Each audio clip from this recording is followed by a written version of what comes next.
Bonjour à toutes et à tous, et bienvenue sur la chaîne.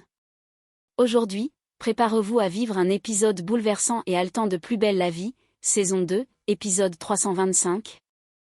À découvrir en avant-première ce lundi 5 mai 2025 sur TF1. Dans cet épisode riche en tensions, révélations et émotions brutes, les vérités que tout le monde redoutait finissent par éclater. Jules tient enfin un témoignage accablant contre Sébastien Rivoire, un homme au passé trouble, prêt à tout pour manipuler ceux qui l'entourent. Pendant que ce dernier tente de jouer les bons pères dans un hôtel de luxe avec Steve, les mensonges s'effondrent un à un. Mais ce que Steve ignore, c'est que sa propre famille s'apprête à tout faire pour le sortir de cette emprise toxique. Et alors que Viviane et Aïssé débarquent pour confronter la vérité, tout bascule. Sébastien s'effondre sous leurs yeux. Simple crise cardiaque ou ultime stratagème d'un escroc démasqué? Le doute s'installe, le temps semble suspendu, et la peur gagne les visages. Pendant ce temps, Blanche est confrontée à l'impensable, Hector a pris une décision radicale et irrévocable. Le mot « clinique suisse » claque comme une gifle, et avec lui, l'idée terrible de perdre l'homme qu'elle aime. Entre résignation, colère et amour déchiré, Blanche s'effondre. Et dans l'intimité de son salon, elle confie son désespoir à Luna, qui elle aussi connaissait ce secret. Comme si cela ne suffisait pas, au commissariat, une nouvelle piste explosive relance l'affaire des cambriolages, un certain Johan Belfroy, ex-braqueur de haut vol, entre en scène. Arrestation musclée, objet de luxe retrouvé, et peut-être, une piste vers le butin jamais retrouvé. Et ce n'est pas fini. Vanessa, quant à elle, s'enfonce dans une spirale sombre, au bord du burn-out, rejetant même l'aide sincère d'Ulysse. Le fossé entre eux se creuse dangereusement. Bref, cet épisode du 5 mai est un cocktail de drame, de suspense et de décisions irréversibles. Des choix qui pourraient bien changer la vie de tous nos personnages. Alors restez avec nous, installez-vous confortablement. Et plongez dans cette journée où tout peut basculer. Dans un café discret du quartier, Jules termine de prendre des notes sur son carnet. Face à lui, une femme d'une quarantaine d'années, visiblement ébranlée, repose sa tasse avec des mains légèrement tremblantes. Sébastien Rivoire? Oui, je l'ai connu. Et je peux vous dire qu'il m'a bien eu. Sa voix est pleine d'amertume. Elle raconte comment il a profité d'elle, financièrement, émotionnellement. Une histoire de promesses, d'attachement, puis de disparition sans explication. Jules hoche la tête, le regard sombre. Il tient enfin un témoignage solide. Un qui, cette fois, pourrait faire tomber le masque. Pendant ce temps, dans un hôtel de luxe baigné de lumière, Sébastien admire la chambre avec un sourire satisfait. Steve, un peu mal à l'aise, pose son sac et regarde autour de lui. « T'as vu ça » s'exclame Sébastien avec fierté. « On le mérite. » Ce week-end. 22 ans qu'on s'est pas vu comme ça. Il se tourne vers son fils, le regard presque attendri. C'est normal que je mette un peu d'argent, non? T'es mon fils. Mais au moment de régler la chambre à la réception, l'atmosphère change. Sébastien glisse sa carte bancaire dans le terminal, et le message tombe, paiement refusé. Il réessaie, une fois. 2 fois. Rien. Steve, gêné mais désireux de sauver le moment, sort sa propre carte. C'est pas grave, je viens de toucher ma bourse étudiante. Je prends ça. Sébastien pose une main sur son épaule, presque solennelle. Je te rembourse avant la fin du mois, parole. Dès que j'ai ma paye. Steve sourit timidement, sans trop y croire. Dans ses yeux, une pointe de doute naît. Mais pour ce soir, il préfère ne pas y penser. Il veut y croire. Encore un peu. Dans le camping-car, Viviane fait les 100 pas pendant qu'Aïssé fixe son téléphone, nerveuse. Le silence est lourd, chaque minute qui passe accentue leur malaise. On devrait peut-être l'appeler? Murmure Viviane, le regard inquiet. Et lui dire quoi? Qu'on a peur qu'il se fasse avoir? Il ne nous écoutera pas. Répond Aïssé, la voix serrée. C'est à ce moment qu'Apolline débarque, essoufflée, le regard grave. Faut que je vous parle. Tout de suite. Les deux mères se figent. Apolline ne tourne pas autour du pot. Il y a plusieurs plaintes contre Sébastien. Des vraies. C'est un escroc. Le mot claque comme un coup de tonnerre. Viviane blêmit. Comment ça, un escroc? Jules est allé à Toulon. Il a rencontré une femme. Elle avait porté plainte contre lui pour escroquerie. Sébastien lui faisait tout payer. Il a même réussi à lui faire souscrire plusieurs prêts à la consommation à son nom. Et quand elle s'est retrouvée ruinée, il a disparu. Le silence qui suit est glacial. Aïssé chancelle légèrement, le souffle court. Et Steve est avec lui. Pendant ce temps, au commissariat, l'atmosphère est tendue aussi. Patrick fait le point sur l'affaire du cambriolage de la rue Séraphine de Legendre. Il tient une fiche entre les mains et s'adresse à Morgane et Idriss, d'un ton sec. Une voisine d'Ange a aussi été cambriolée. C'est peut-être une série. Il va falloir bosser en binôme. Faites valoir votre esprit d'équipe. Le message est clair. Aucune friction ne sera tolérée. Morgane hoche la tête, Idriss reste silencieux, mais tendu. Dans l'ombre du bureau, Savina rôde, attentive. Elle ne perd pas une miette de l'échange. Prête à intervenir au moindre faux pas. Rien ne lui échappe. Dans la pénombre douce de leur chambre d'hôtel, Blanche s'assoit lentement au bord du lit, le regard tourné vers Hector. Elle semble chercher ses mots, la voix à peine audible. J'ai contacté une association d'aidants, murmure-t-elle. Elle lève enfin les yeux vers lui. Je veux être prête. Pour la suite. Pour toi.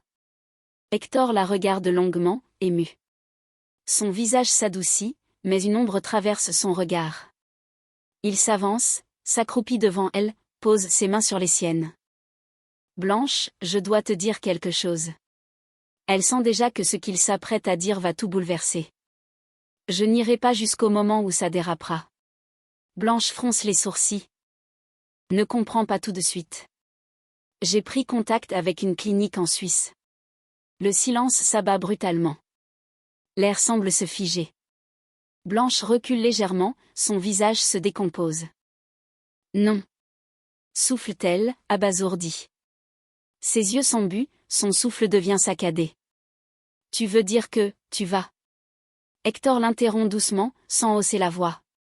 C'est ma décision. C'est la seule chose que je peux encore choisir. Elle secoue la tête, bouleversée, incapable de retenir ses larmes. Puis, dans un élan d'amour et de désespoir mêlés, elle se jette dans ses bras. Non, je t'en supplie. Mais Hector la serre contre lui, tendrement, comme pour lui faire comprendre qu'il l'a déjà décidé. Et que, même si cela lui brise le cœur, il croit encore que c'est une forme de liberté. Blanche pleure, le visage enfoui dans son épaule. Et dans ce silence, il n'y a plus que le bruit de sa respiration saccadée, et l'inexorable poids de ce qui les attend. Au commissariat, la journée semblait ordinaire jusqu'à ce qu'Ange Legendre pousse la porte. Visiblement préoccupé. Il s'approche de l'accueil, un dossier sous le bras, et s'adresse d'une voix directe mais polie. Je viens parce que mon voisin ne répond plus depuis plusieurs jours. Il vit seul, on l'appelle l'ermite. Patrick, intrigué, le fait entrer dans son bureau pendant qu'Idriss écoute discrètement depuis son poste. Legendre poursuit. Il a un fils. Johan Belfroy. Je ne l'ai vu qu'une ou deux fois, mais il m'a toujours semblé bizarre. Le nom ne tombe pas dans l'oreille d'un sourd. Dès que Legendre quitte les lieux, Idriss se précipite sur son ordinateur. Quelques clics suffisent pour faire surgir une vérité glaçante. Johan Belfroy a déjà été incarcéré pour le cambriolage d'une bijouterie. Un coup de maître à l'époque. Le détail le plus troublant?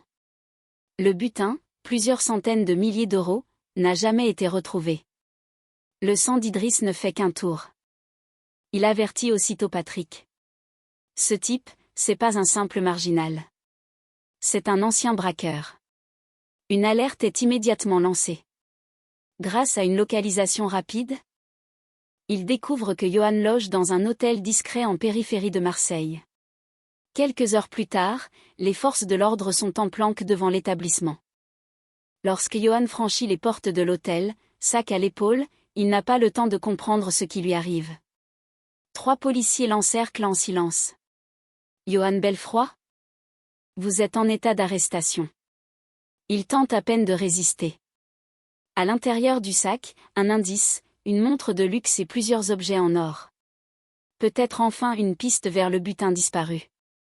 Dans l'intimité feutrée du salon, Blanche tourne en rond, les yeux rougis, la voix étranglée par une émotion trop lourde à porter. Luna, assise sur le canapé, la regarde avec une infinie tendresse, sachant que les mots vont bientôt franchir la barrière du silence. Blanche finit par se tourner vers elle, le regard perdu. Il m'en a parlé. Du suicide assisté. Sa voix tremble. Je trouve ça trop radical. C'est brutal. Luna baisse les yeux, comme pour se protéger. Elle inspire profondément, puis murmure. Il ne veut pas t'imposer sa déchéance, Blanche. Il veut partir avant que tout ça ne le dévore. Un silence. Puis Blanche plisse les yeux, blessée. Tu le savais. Luna ne répond pas tout de suite. Elle hoche lentement la tête. Oui. Il me l'avait confié. Il m'avait demandé de ne rien dire. Les mots tombent comme des coups. Blanche chancelle, profondément atteinte. C'est injuste. Lâche-t-elle. Les larmes lui montant aux yeux. On a encore tellement de choses à vivre. Tellement de moments à partager. Elle s'assoit, vaincue, les mains tremblantes, le visage décomposé. C'est comme s'il venait de poser une date de fin sur notre histoire. Comme si tout ce qu'on construisait avait déjà une limite. Luna s'approche doucement, s'accroupit devant elle. Pose ses mains sur les siennes. Tu as raison. Mais pour lui, c'est une façon de garder le contrôle. De rester l'homme que tu aimes, jusqu'au bout. Blanche éclate en sanglots, secouée. Incapable de retenir la douleur qui la submerge. Et dans les bras de Luna, elle laisse couler son chagrin. Parce que plus que la maladie, c'est le choix d'Hector qui la brise. Ulysse tourne en rond devant l'entrée du cabinet. Il regarde sa montre pour la 3e fois en 10 minutes. Le rendez-vous est passé depuis longtemps, et toujours aucune trace de Vanessa. Ce n'est pas dans ses habitudes. Il le sait. Et ça l'inquiète. Plus tard, il la retrouve enfin, assise seule sur un banc, le visage fermé, les yeux cernés. Elle fixe un point flou au loin. Comme si elle n'était déjà plus vraiment là. Tu n'es pas venu travailler ce matin ? Commence-t-il doucement, sur un ton inquiet. Vanessa ne répond pas. Elle soupire, lasse. Comme si chaque mot coûtait trop d'énergie. Le silence en dit long. Elle est au bout du rouleau. Ulysse s'approche, plus doux. Écoute, tu devrais peut-être partir un peu. Prendre du recul. Te reposer. Tu te souviens de ce petit hôtel à Arcachon que tu aimais tant ? Il tente un sourire, presque timide. Tu pourrais y aller. Juste quelques jours, pour souffler. Mais Vanessa se redresse d'un coup, comme piquée au vif. Son regard devient dur, presque cinglant. T'as fini avec tes conseils à 2 balles ? J'ai pas besoin d'un psy d'opérette, Ulysse. Ces mots claquent, tranchants. Ulysse encaisse, abasourdi. Il recule d'un pas, blessé, mais ne dit rien. Il comprend que, dans cet état, Vanessa est un champ de mine. Et qu'il vient de poser le pied sur la mauvaise case. Vanessa détourne le regard, rongée par un mal plus profond qu'elle ne veut l'admettre. Et Ulysse, impuissant, reste là. Incapable de l'aider, malgré tout l'amour qu'il lui porte. Dans le camping-car, Viviane fixe son écran de téléphone, le regard figé. Elle vient de consulter les dernières opérations sur le compte de Steve, dont elle a toujours procuration. Une dépense massive s'affiche, un séjour dans un hôtel 4 étoiles sur la côte. Son cœur se serre. C'est pas lui, ça. Murmure-t-elle, abasourdie. Aïssé, assise en face, se penche pour lire le relevé. On y va. Tout de suite.